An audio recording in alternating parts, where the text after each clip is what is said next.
नमस्ते। मैं प्राध्यापक शिरीष कुलकर्णी बड़ौदा के महाराजा सयाजीराव यूनिवर्सिटी में प्राध्यापक रहा और बाद में सरदार पटेल यूनिवर्सिटी में कुलपति रहा।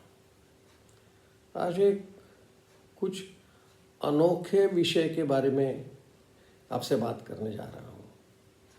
शायद ही यह सर्वसामान्य जानकारी होगी ऐसा नहीं लगता है। जैसे bay of Bengal initiative for multi sectoral technical and economic cooperation, जिसे शॉर्ट में कहा जाता है कि बिम्स्टेक ऐसा कहा जाता है। अब मैं यह इसलिए कर रहा हूँ कि सर्वसामान्य व्यक्ति को यह मालूम नहीं है, लेकिन मालूम क्या क्या है। अगर हम सार्क देशों के बारे में अगर बात करें तो हाँ, करीब करीब सबको मालूम है कि सार्क क्या है। सबको मालूम है स्क्वाड क्या है। जैसे ऑस्ट्रेलिया है, जापान है, अमेरिका है और भारत है, मिलकर 4 लोग अपनी सुरक्षा की वजह से चाइना से सुरक्षा पाने के लिए एकत्रित हुए। वैसे अगर देखा जाए तो ब्रिक्स करके भी है, ब्राज़ील, रशिया, इंडिया, ऐसा ब्रिक्स देशों का भी एक समूह है। ऐसे अलग अलग देशों का एक समूह अपने कन्वीनियंस के लिए, अपनी आवश्यकताओं की वजह से एकत्रित आते हैं। नॉर्मली एक तो फ्री ट्रेड एग्रीमेंट, वैसे बायलैटरल भी हो सकता है, ये ग्रुप्स के बीच में भी हो सकता है। जैसे मैंने कहा, अमेरिका के साथ हमारा अभी बायलैटरल चल रहा है, यूके के साथ भी चल रहा है, लेकिन ये फ्री ट्रेड एग्रीमेंट है।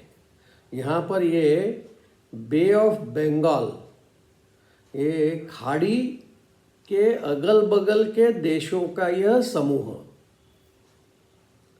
सबसे पहले ये जब शुरू हुआ था वो 6 जून 1997 में। सिर्फ 4 देश इसमें थे। एक था Bangladesh, Bharat, Sri Lanka, Thailand. Economic cooperation, इसलिए इसे कहते थे BIST-EC। तो ये सिर्फ 4 ही देश साथ में आए थे और इसलिए बे ऑफ बंगाल, बंगाल की जो खाड़ी है उसके अगल बगल के जो देश है, साउथ ईस्ट एशिया, ऐसे देशों को एकत्रित करके।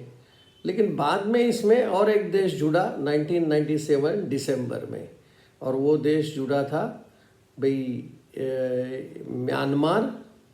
2004 में जुड़े भूटान और नेपाल। ऐसे यानी 7 देशों का यह समूह बना, और ये 7 देशों का समूह free trade area agreement, normally FTA में हम जब कहते हैं तब फ्री ट्रेड एग्रीमेंट, यानी एक्सपोर्ट इंपोर्ट दोनों में फ्री होना चाहिए।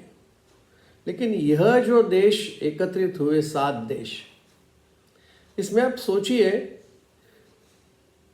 पाकिस्तान भी इस समूह में नहीं है और चाइना भी इस समूह में नहीं है। हम समझ सकते हैं कि भारत का चाइना और पाकिस्तान के साथ कैसे संबंध है, इसीलिए ये ज़्यादा फायदेमंद समूह भारत के लिए है। अब लेकिन फिर भी आज तक इनका जो एग्रीमेंट है, जैसे TNC कहते हैं, ट्रेड निगोशिएशंस कमिटी, वह कई बार मिली। अभी जब माननीय नरेंद्र मोदी जी गए थे अभी थाईलैंड, तो थाईलैंड में ये 6th कॉन्फ्रेंस या उसे समिट कहे, वो संपन्न हुआ। तो उसमें भी यह ट्रेड कमर्शियल्स निगोशिएशंस, ये भी अभी कुछ फाइनल नहीं हुआ। फिर भी व्यापार तो इन देशों के अंदर हो रहा है। समस्या क्या आ रही है? भाई कनेक्टिविटी का क्या, कनेक्टिविटी कम है, ट्रांसपोर्टेशन की सहूलत कम है, आवश्यकता है टूरिज़्म की भी। इन सारे देशों के अंदर टूरिज़्म भी अगर आ जाता है तो सहूलियत रहेगा और फ़ायदेमंद रहेगा, ऐसा है। लेकिन उसमें हर्डल भी है। जैसे बांग्लादेश इसके अंदर है और बांग्लादेश के मोहम्मद यूनिस जो प्राइम मिनिस्टर है, appointed prime minister, he is not elected, लेकिन उन्होंने चाइना के साथ, चाइना जाकर के उनके साथ कुछ समझौता किया और वो कहते हैं कि भाई बांग्लादेश के लिए चाइना के साथ रिश्ते रखना ज़्यादा अच्छा है। जबकि हम ये जो कह रहे हैं कि बिम्स्टेक, बे ऑफ बंगाल वाला इनिशिएटिव, यह इसमें न तो पाकिस्तान है न तो चाइना है, लेकिन इसमें बांग्लादेश ने चाइना को इन्वॉल्व किया और अपने कुछ विस्तार पर उनको कब्जा करने के लिए सहूलियत दे दी। यह भारत के लिए समस्या है। वैसे देखा जाए तो श्रीलंका भी चाइना के नज़दीक जाने का प्रयत्न करता है। इसलिए यह दोनों देशों के साथ जब चाइना नज़दीक आएगा तो यह जो 7 देशों का समूह है, इसमें कहीं ना कहीं समस्या आएगी और आ रही है।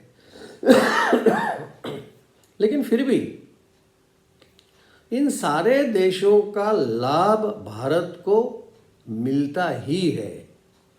जैसे कई बार हम लोग कहते हैं ना कि ट्रेड डेफिसिट और ट्रेड सरप्लस, इन देशों का हमारा एक्सपोर्ट्स जो है वो इंपोर्ट से ज़्यादा है, सिवाय कि म्यांमार और थाईलैंड। म्यांमार और थाईलैंड को अगर छोड़ा जाए तो सारे देशों का एक्सपोर्ट ज़्यादा है और इंपोर्ट वहाँ से हमारे यहाँ कम आता है, इसलिए हमें फ़ायदेमंद है। लेकिन यह जो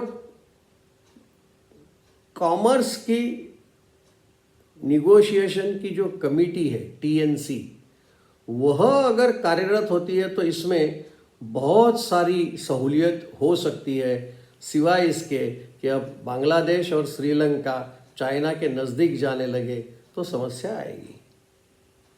अगर हम ये 7 देशों के साथ हमारा जो व्यापार हो रहा है उस व्यापार के बारे में अगर बात करें तो बांग्लादेश का एक्सपोर्ट 2024 की मैं बात कर रहा हूँ, 11,000 बिलियन डॉलर इतना हमारा एक्सपोर्ट हुआ है।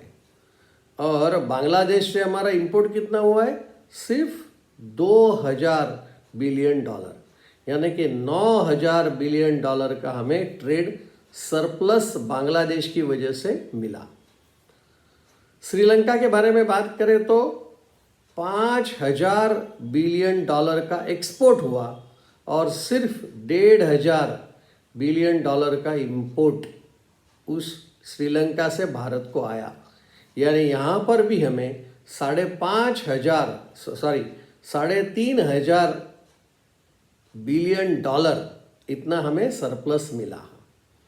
नेपाल के बारे में तो हम जानते हैं, हमेशा नेपाल हमसे हमेशा कई बार खरीदता रहता है। तो उसके साथ जो 2024 का व्यापार हुआ है उसमें 7,000 बिलियन डॉलर का एक्सपोर्ट हमारा नेपाल में हुआ है। 1,000 से कम बिलियन डॉलर इंपोर्ट हुआ है, इसलिए हमें करीब 6,000 बिलियन डॉलर का मुनाफा उस देश से हुआ है। वैसे भूटान भी सबसे अच्छा हमारे लिए रहा।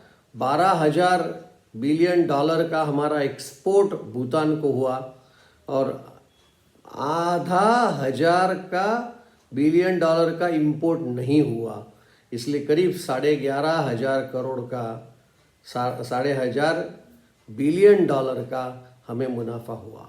मैंने बाकी के विषय में आपको कहा, म्यांमार और थाईलैंड, उसमें हमें एक्सपोर्ट कम और इंपोर्ट ज़्यादा हुआ, ये तो है। तो इस वजह से अगर सोचा जाए तो यह जो बिम्स्टेक अगर सारे निगोशिएशंस ठीक होते हैं। टेररिज्म के बारे में भी वो लोग एग्री है कि नहीं, ये टेररिज्म के लिए तो हमें अपोज करना ही चाहिए। अगर यह समस्याओं का सुलझाना, कनेक्टिविटी बढ़ जाए, ट्रांसपोर्ट हो जाए, टूरिज़्म अच्छा हो जाए, तो हमारा और भी मुनाफा, सारे देशों का भी ये साथों साथ का, और भारत का भी इसमें मुनाफा रहेगा हर तरह से। इसलिए इसे ज़्यादा से ज़्यादा, जल्द से जल्द, क्योंकि 1997 से लेकर 2024 तक अभी भी वो लटका हुआ है। इसका सिर्फ छठा समिट अभी हुआ जब हमारे प्राइम मिनिस्टर वहाँ गए थे। तो अपेक्षा रखते हैं कि श्रीलंका और बांग्लादेश चाइना से हटकर अगर भारत के साथ ज़्यादा रहते हैं तो हमें समस्या नहीं आएगी, ऐसा मुझे लगता है। इसी के साथ मैं अपनी वाणी को विराम देता हूँ। आभार।